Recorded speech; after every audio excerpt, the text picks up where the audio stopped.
Personality of the day में आज मैं आपको जिस शख्सियत के बारे में बताने जा रहा हूँ वो हैं उस्ताद अमानत अली ख़ान, जिनको हमसे बिछड़े 49 बरस बीत गए हैं। अगरचे वो अब हम में मौजूद नहीं, मगर आज भी उस्ताद अमानत अली ख़ान के गाए हुए क्लासिकी गीत और गज़लें सुनकर उनके मद्दाहों के दिलों की धड़कनें तेज़ हो जाती हैं। आइए बरे सगीर में गज़ल गायकी को क्लासिकी लबो लहजा अता करने वाले पटियाला घराना के इस नामवर फ़नकार की ज़िंदगी बारे जानते हैं। उस्ताद अमानत अली ख़ान 1928 में पटियाला में ख़ान अख्तर हुसैन ख़ान के यहाँ पैदा हुए। वो मौसीकी के मशहूर पटियाला घराने के चश्मो चिराग थे। अमानत अली ख़ान जर्नैल अली बख्श के पोते थे। उस्ताद अली बख्श के फ़न के एतराफ़ में अंग्रेज़ सरकार ने उन्हें जर्नैल का ख़िताब भी दे रखा था, जो इस अहद में किसी भी शोबे में मुनफरिद तख्लीकी कारनामों पर दिया जाने वाला सबसे बड़ा सरकारी एज़ाज़ था।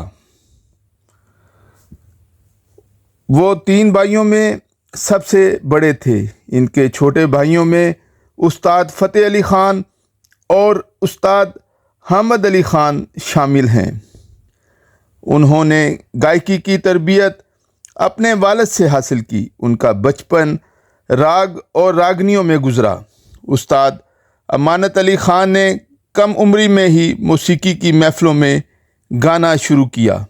उन्होंने अपने छोटे भाई फ़तेह अली ख़ान के साथ जोड़ी बनाकर खूब नाम कमाया।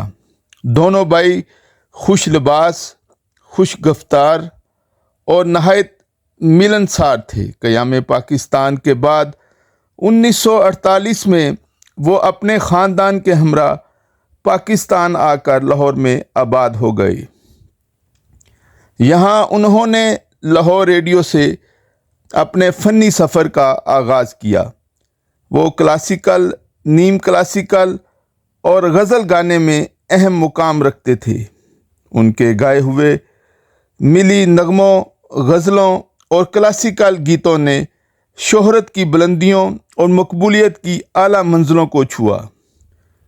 इस फील्ड में आने के बाद उन्होंने बहुत जल्द मेहदी हसन, ग़ुलाम अली और दीगर हम असरों में अपना एक मुनफरिद मुकाम बनाया।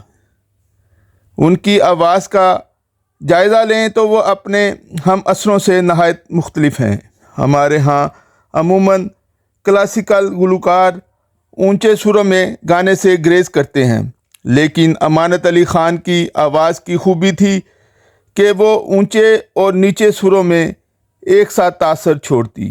उनके बहुत से नगमे और गीत, जिनमें ख्वाजा हैदर अली आतिश की गज़ल ये आरज़ू थी तुझे गुल के रूबरू करते, गाकर उन्होंने गज़ल गायकी को एक नया असलूब दिया। सैफुद्दीन सैफ की गज़ल मेरी दास्तान हसरत वो सुना सुना के रोए, अदा जाफ़री की गज़ल होंठों पे कभी उनके मेरा नाम भी आए। 1970 में इब्ने इंशा की लिखी गई गज़ल इंशा जी उठो अब कूच करो, साकी जवेद का मिली नगमा चांद मेरी ज़मीन फूल मेरा वतन, जिसकी धुन आज भी ज़बाने ज़द के अलावा ए वतन प्यारे वतन जब तेरे शहर से गुज़रता हूँ, ए मेरे प्यार की खुशबू। सामईन को क्लासिकल गायकी के ऐसे शाहकार सुनने को मिले कि माजी में उनकी मिसाल कहीं नहीं मिलती। उस्ताद अमानत अली ख़ान को उनकी फ़नी खिदमात के एतराफ़ में हुकूमत पाकिस्तान की तरफ से सदारती एवॉर्ड बराए तमगा हुस्न कारकर्दगी से भी नवाजा गया। उस्ताद अमानत अली ख़ान पाकिस्तान से बहुत प्यार करते थे। उनकी हुब्बुल वतनी का अंदाज़ा इससे किया जा सकता है कि पाकिस्तान में जब वो माशी तंग दस्ती का शिकार थे तो राजा महेंद्र सिंह ने कहा کہ اگر آپ لوگ ہندوستان واپس آ جائیں تو آپ کی جاگیریں لوٹا دی جائیں گی، لیکن امانت علی خان نہ مانے۔ برِ صغیر کا یہ روشن ستارہ 18 ستمبر 1974 کو لاہور میں غروب ہو گیا۔ انہیں مومن پورہ قبرستان لاہور میں سپرد خاک کیا گیا۔ ان کی وفات کے بعد ان کے بیٹوں امجد امانت علی، اسد امانت علی اور شفقت امانت علی نے ان کے فن کو آگے بڑھایا اور اپنے والد کا نام زندہ رکھے ہوئے ہیں۔ شفقت امانت علی خان کلاسیکل اور جدید گائیکی کے امتزاج سے دل میں اتر جانے والے گیت تخلیق کر رہا ہے۔